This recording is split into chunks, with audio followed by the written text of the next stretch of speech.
understanding. And when he's provoked further, he says to his disciples, "O faithless and perverse generation, how long shall I be with you? How long shall I bear with you?" I say, if he was a Japanese instead of a Jew, he would have committed an honorable harakiri. Everything he tells them, look, now you ask me, so I must tell you, I say, everything he tells them, they misunderstood everything. Yeah. And the proof, I said, I give it to you, in front of you. John chapter 13, at the end. He says, I'm going to prepare a place for you. In my Father's house there are many mansions. If it was not so, I would have told you. And whither I go, ye know, and the way ye know. You know where I'm going, and you know how to get there. I assume you understand what Mr. Todd, I'm speaking English, that's your language. You say, I think you understand what I say. So that's what he's trying to say. Look, you understand what I'm telling you. You know where I'm going, and you know how to get there.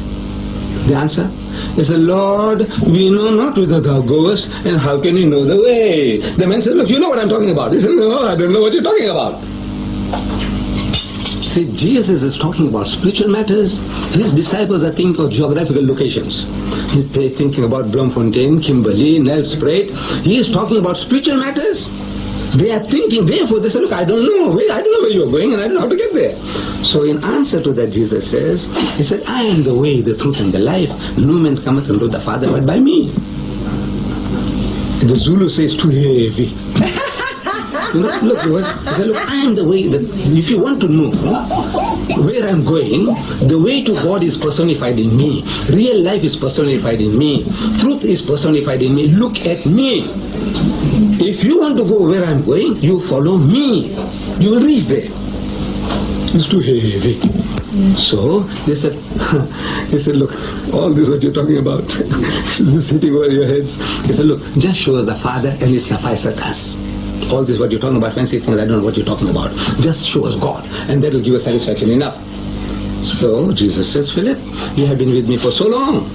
Why ask us now, show us the Father? If you have seen me, you have seen the Father. Again they misunderstood. Each 100% from the word go, they misunderstood where he's going. Then he's telling, I'm the way, they misunderstood. Now he said, look, Philip, you were with me for so long. You as a Jew, you ought to know better than that. You know, God is not seen at any time. No man can see God and live. How can you make such a silly request? If you know me, if you understand what I am, you will understand what God is. You haven't understood me, how can you understand God? No, he says, he's God. He's the Father. Is that what he said? That he is his own Father? How can he be his own Father? He took his seed and put it into his mother and he came out.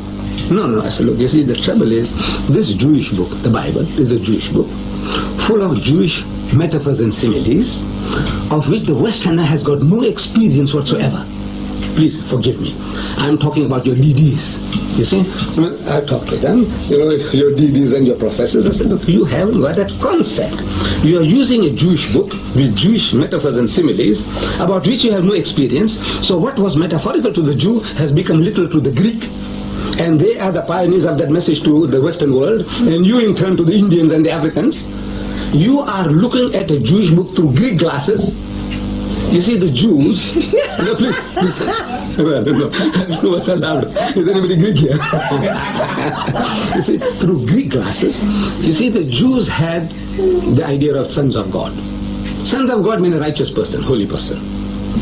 Now, a new idea goes among the Greeks and the Romans that their new son of God has just come into Palestine.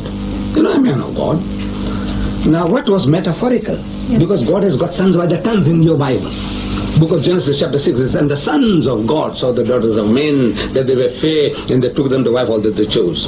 Verse 6 is, and when the sons of God came in unto the daughters of men, and bore children to them, they became great men of old, men of renown. How many sons did he have? In African scenes. Many.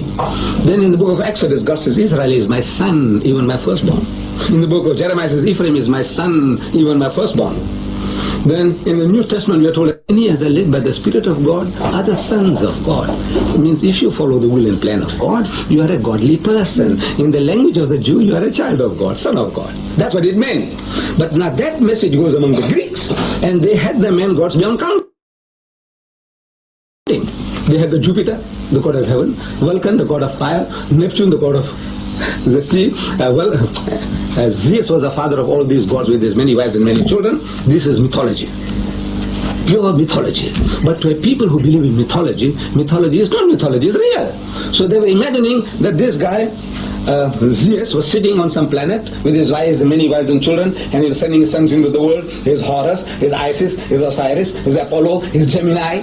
You know all these, your projects you give names to all these Greek gods. So now all these were being sent into the world. So now among them comes a new Son of God, Jesus Christ. So what was metaphorical to the Jew became literal to the Greek. And now you are looking at the Jewish book through Greek glasses. So I said, now, therefore we have a problem. The Jewish book, you must look at it as a Jew. An Englishman telling me his wife is a peach. What does he say? Means she is perfect in looks, in speech, in behavior. She is a picture of perfection. That's what he means. But I go and tell it to my Afrikaner friend. He says, you know this Englishman, Ruinek, he's got a Pescas as a wife. 3 shillings a dozen. Does it make sense? No, that's what he said. His wife is a peach. Is she a peach? 3 shillings a dozen? That's the value of his wife? It worried me, I must admit. So I said, no, you have to look at the Jewish book through Jewish eyes. Muslim book through Muslim eyes. Then he said, now look, I don't agree with you, or I don't agree with you. Jesus said, let the dead bury the dead. How can dead people go and bury dead people? He says, seeing they see not, hearing they hear not, neither do they understand. How can you see and not see? How can you hear and not hear? No. You have to look at the Jewish book through Jewish glasses. No problem. I'm not finding faults. I'm only telling you that, look, you are looking at the book with different type of glasses. But I do think that you must bear in mind that not everybody